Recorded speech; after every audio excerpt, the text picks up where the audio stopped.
اقبال نے اس بات سے فائدہ اٹھانے کی کوشش کی اور فیکٹری سے بھاگنے کے بعد گھر کی رخ کی بجائے وہ سیدھا قریب پولیس اسٹیشن چلے گئے۔ اقبال نے پولیس والے سے یعنی اس فیکٹری کے مالک جن کا نام ارشد تھا ان کی شکایت کر دی، لیکن بدقسمتی کے ساتھ پولیس نے FIR لینے کے بجائے الٹا اقبال کو پکڑ کر اپنے ساتھ واپس اس فیکٹری میں لے گئے۔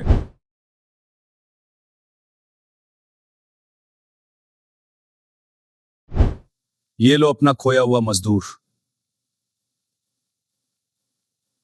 لیکن ادھر کہانی تھوڑی دیر کے لیے افسوسناک ہے، لیکن اگر کہانی میں آگے بڑھے تو کہانی کچھ الگ انداز سے موڑ لیتی ہے۔ اقبال کو فیکٹری میں لانے کے بعد اس پولیس والے نے بانڈڈ لیبر والی فائنڈر کی فیس کا مطالبہ بھی ارشد سے کیا تھا، جو کہ انہوں نے دے دیا تھا۔ فائنڈر فی کا مطلب وہ پیسہ ہے جو اس پولیس والے نے اس بات پر وصول کیا کہ میں آپ کے لیے بھاگا ہوا شخص واپس ڈھونڈ کر لایا ہوں، لیکن اس کا وصول بھی اقبال کے کھاتے میں ڈال دیا گیا تھا۔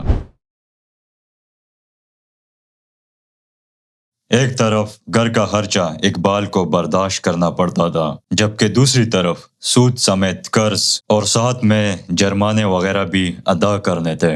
آپ سوچ بھی نہیں سکتے ہیں کہ جو 600 روپے کا قرضہ تھا وہ اب جرمانوں وغیرہ کے بعد 13,000 تک پہنچ گیا تھا، جو بہت زیادہ ہے، جبکہ اقبال ایک بار فرار ہونے میں کامیاب ہو چکا تھا۔ اس کی وجہ سے ارشد نے اقبال پر کڑی نظر رکھ دی تھی۔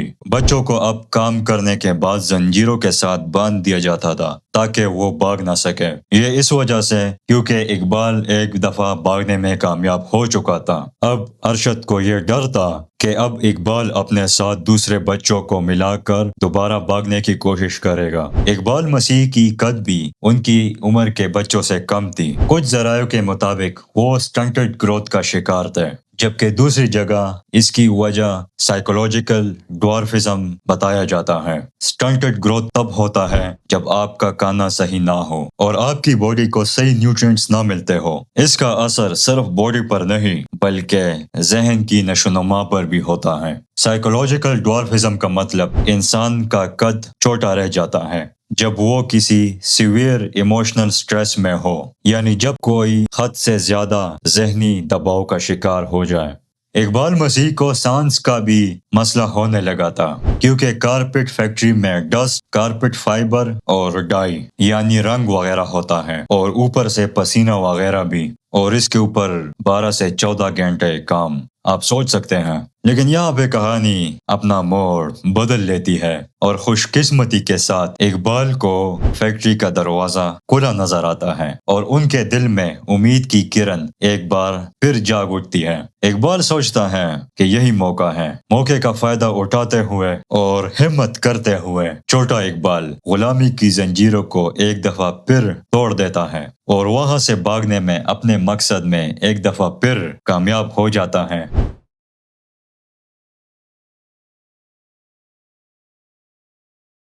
جس طرح وہ فیکٹری سے نکلے تو انہوں نے دیکھا کہ وہاں سے قریب میں ایک ٹریکٹر ٹرالی گزر رہی ہے۔ چھوٹا سا اقبال اس ٹریکٹر ٹرالی میں جلدی سے چھپ گئے۔ اقبال کو یہ معلوم نہیں تھا کہ یہ ٹریکٹر ٹرالی ان کو عالمی عروج تک لے جا رہی ہے۔ وہ ٹریکٹر ٹرالی مزدوروں کو ایک جلسے میں لے جا رہی تھی۔ جب ٹریکٹر اپنے منزل پر پہنچ گیا تو وہاں اقبال مسیح کی ملاقات احسان اللہ خان سے ہوئی، جو کہ BLLF NGO کے بانی تھے، یعنی بانڈڈ لیبر لبریشن فرنٹ، جو انہی بانڈڈ لیبر لوگوں کے لیے کام کرتی تھی۔ آپ یہاں اندازہ لگا سکتے ہیں منزل کیسے راحت سے ملاتی ہے۔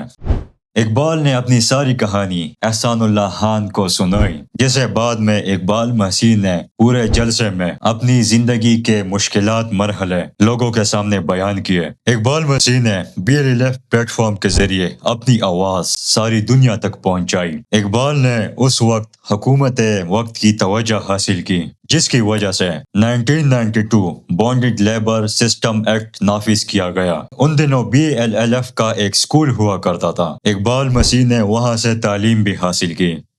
اقبال بہت ذہین تھا اور ان کو پڑھنے لکھنے کا اتنا شوق تھا کہ 4 سال کا کورس صرف 2 سال کے اندر مکمل کر دیا۔ یا ہم یہ کہہ سکتے ہیں کہ حالات نے اقبال کو اتنا ستایا تھا کہ آسمان کی بلندیاں چھونے میں وہ کوئی بھی موقع ہاتھ سے چھوٹنے نہیں دے رہے تھے۔ اس کی وجہ یہ بھی ہو سکتی ہے کہ وہ اپنے ساتھ دوسرے بچوں کو بھی آزاد کرنا چاہتا تھا، جو اینٹوں کی بھٹوں، کارپیٹ فیکٹریوں، چائے کے ڈھابوں، سڑک کے کنارے جوتے پالش کرنے، بھیک مانگنے، گھروں میں ملازمت کرنے، برتن دھونے یا کوڑا اکٹھا کرنے وغیرہ وغیرہ۔ تو وہ ان سارے بچوں کی آزادی کی موٹیویشن اور تمنا دل میں رکھے ہوئے ہر رکاوٹ کو توڑتے ہوئے آگے کی طرف بڑھ رہے تھے۔ اقبال مسیح نے انگلش زبان بھی سیکھی تھی۔ اقبال کی کہانی بہت زیادہ مشہور ہو گئی تھی۔ ان کو دنیا بھر سے انویٹیشن آنے لگے۔ 1994 میں ان کو بوسٹن یعنی امریکہ میں ریبوک ہیومن رائٹس ایوارڈ بھی دیا گیا۔ اقبال مسیح امریکہ پہنچنے کے بعد بین الاقوامی سطح پر پہچانے جانے لگے تھے۔ اقبال مسیح نے اپنی جدوجہد سے تقریباً 3000 بچوں کو آزادی دلوائی جو زبردستی کام کرنے والوں کا شکار تھے۔ اقبال مسیح اب ایک ہیرو بن چکا تھا۔ دعوت میں اقبال نے بڑی جوشیلی تقریر کی جس میں انہوں نے کہا کہ میں ان لاکھوں بچوں میں سے ایک ہوں جو پاکستان میں بانڈڈ اور چائلڈ لیبر کا شکار ہے، لیکن میں خوش قسمت بھی ہوں کیونکہ BLLF کی کوششوں کی وجہ سے میں آج آزاد ہوں اور آپ کے سامنے کھڑا ہوں۔ اپنی رہائی کے بعد میں نے BLLF کی اسکول میں ایڈمیشن لیا اور آج میں اس اسکول میں تعلیم حاصل کر رہا ہوں۔ ہم غلام بچوں کے لیے احسان اللہ خان اور BLLF نے وہی کام کیا جو ابراہم لنکن نے امریکی غلاموں کے لیے کیا تھا۔ آج آپ آزاد ہیں اور میں بھی آزاد ہوں۔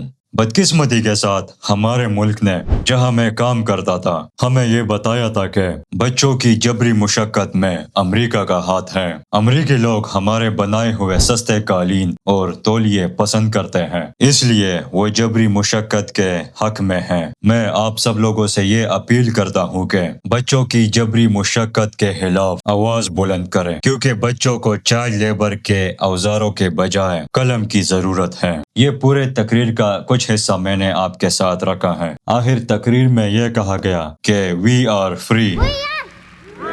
جبراً زبردستی کام کروانے والوں کے لیے اقبال مسیح خطرے کی ایک گھنٹی بن چکے تھے اور ان کی وجہ سے کام کروانے والے مافیا کو بہت بڑا نقصان پہنچ چکا تھا۔ اقبال مسیح جب بیرونی دورے سے واپس پاکستان لوٹے تو حالات کچھ ناخوشگوار تھے۔ 16 اپریل 1995 کا دن تھا جب اقبال مسیح صرف 12 سال کے تھے۔ ایسٹر کا دن تھا۔ وہ اپنے آبائی شہر موریدکے کے قریب اپنے کزنز کے ساتھ سائیکل چلا رہے تھے۔ اس وقت ہیروئن کا ایک عادی شخص جن کا نام محمد اشرف تھا، اس نے اقبال مسیح کو شاٹ گن سے گولی مار کر قتل کر دیا۔ اقبال مسیح کو آخر کس نے قتل کیا، یہ آج بھی ایک مسٹری ہے۔ یہ آج تک پوری طرح سے پتہ نہیں چلا کہ ان کے قتل کے پیچھے آخر کون لوگ ہیں۔ اقبال مسیح کے قتل کے پیچھے کچھ پہلو ہیں جو میں آپ کے سامنے رکھوں گا۔ اقبال مسیح کی بیرونی ملک کی واپسی کے بعد ان کے بڑے بھائی پطرس مسیح اور والد سیف مسیح نے احسان اللہ خان اور BLLF پر یہ الزام لگایا کہ یہ دنیا بھر سے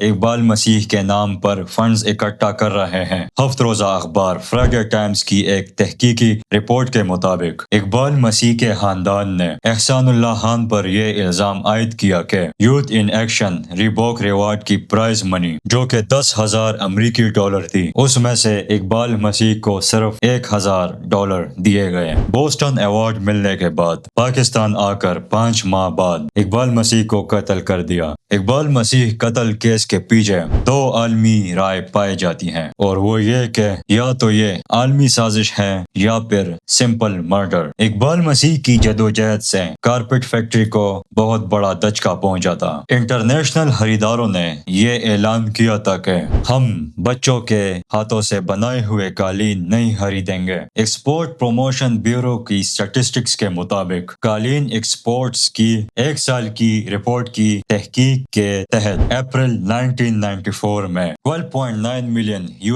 سے کم ہو کر اپریل 1995 میں 3.58 ملین $US تک گر گئی تھی۔ آپ اندازہ لگا سکتے ہیں، جو کہ ایک بہت بڑا نقصان ہے۔ محترمہ بینظیر بھٹو، جو کہ اس وقت کی پرائم منسٹر تھی، ان کے کہنے پر FIA والوں نے اقبال مسیح کی قتل کی تحقیقات کا آغاز کیا۔ تحقیق کے بعد احسان اللہ خان کی کال ریکارڈز کی جانچ بین کی گئی، جس کے نتیجے میں انڈیا کا ایک نمبر سامنے آ گیا۔ ٹیلی فون نمبر کے تصدیق کے بعد انڈیا میں بھی ایک BLLF کا آفس ہے، جو کہ سوامی کیلاش نامی شخص کے انڈر کام کر رہا ہے۔ سوامی کیلاش اور احسان اللہ خان ایک دوسرے کے ساتھ مل کر کام کرتے تھے۔ اقبال مسیح کے گھر والے، خاص طور پر پطرس مسیح، آج بھی اس بات پر قائم ہے کہ اقبال مسیح کو احسان اللہ خان اور BLLF نے کسی بیرونی ایجنڈے کے تحت مارا ہے تاکہ دنیا بھر میں پاکستان کو بدنام کیا جائے، جبکہ دوسری جانب BLLF کے مطابق اقبال مسیح کے قتل کے پیچھے کارپٹ مافیا کی سازش ہے، جن میں اقبال مسیح کا بڑا بھائی پطرس مسیح اور ان کے والد شامل ہیں۔ ایک رائے کے مطابق اقبال مسیح کو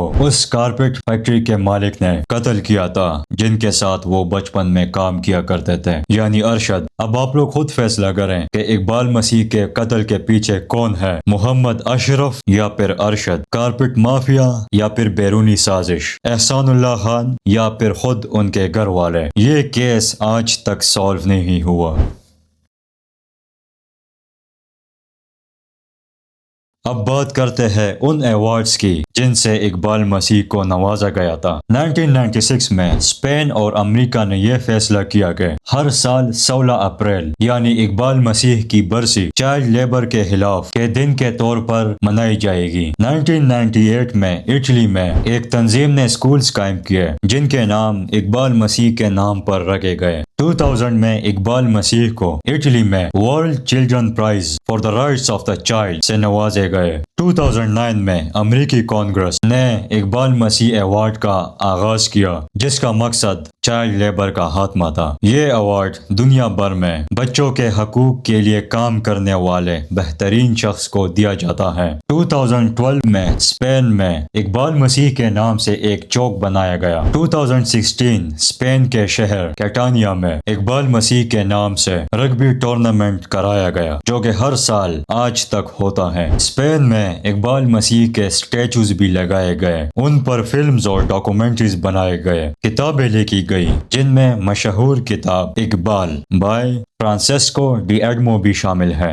1994 میں اقبال مسیح نے ایک اسکول میں 7ویں جماعت کے بچوں سے خطاب کیا تھا۔ بعد میں جب بچوں کو پتہ چلا کہ اقبال مسیح کو کسی نے مار دیا ہے تو انہوں نے اسکول سے فنڈز اکٹھا کر کے پاکستان میں ایک اسکول اقبال مسیح کے نام پر بنایا، جس کا مقصد غریب بچوں کو پڑھانا تھا۔ یہ اسکول آج قصور پنجاب میں واقع ہے۔ 2017 کو اسپین کی سلامانکا یونیورسٹی نے یہ فیصلہ کیا کہ آئندہ سال سے وہ ہر سال 16 اپریل کو یعنی اقبال مسیح کے برسی کے موقع پر چائلڈ لیبر کے خلاف کا دن منایا کریں گے۔ جب بیرونی ملک نے اقبال مسیح کو انعامات سے نوازا، تب آخرکار پاکستان میں 27 سال کے بعد سن 2022 23 مارچ کے دن صدر پاکستان ڈاکٹر عارف علوی نے اقبال مسیح کو بعد از مرگ ستارہ شجاعت سے نوازا، جو کہ ان کے بھائی پطرس مسیح نے وصول کیا۔ آج بھی اقبال مسیح کا ذکر میڈیا میں نہیں ہوتا،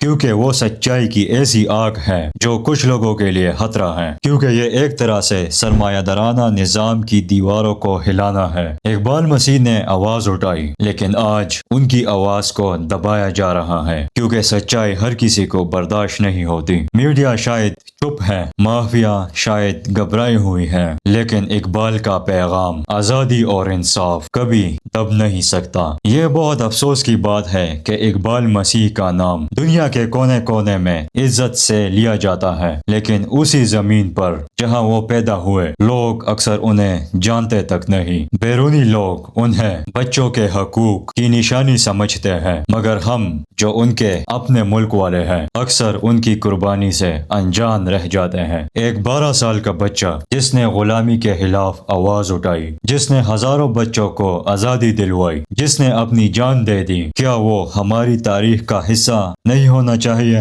آخر کب تک ہم اپنے ہیروز کو بھولتے رہیں گے؟ کب تک دوسری قومیں ہمارے لوگوں کو پہچانیں گی اور ہم خود انہیں نظر انداز کرتے رہیں گے؟ اقبال صرف ایک نام نہیں تھا، وہ ایک پیغام تھا، اور شاید وقت آ گیا ہے کہ ہم اس پیغام کو دوبارہ یاد کریں۔ شکریہ۔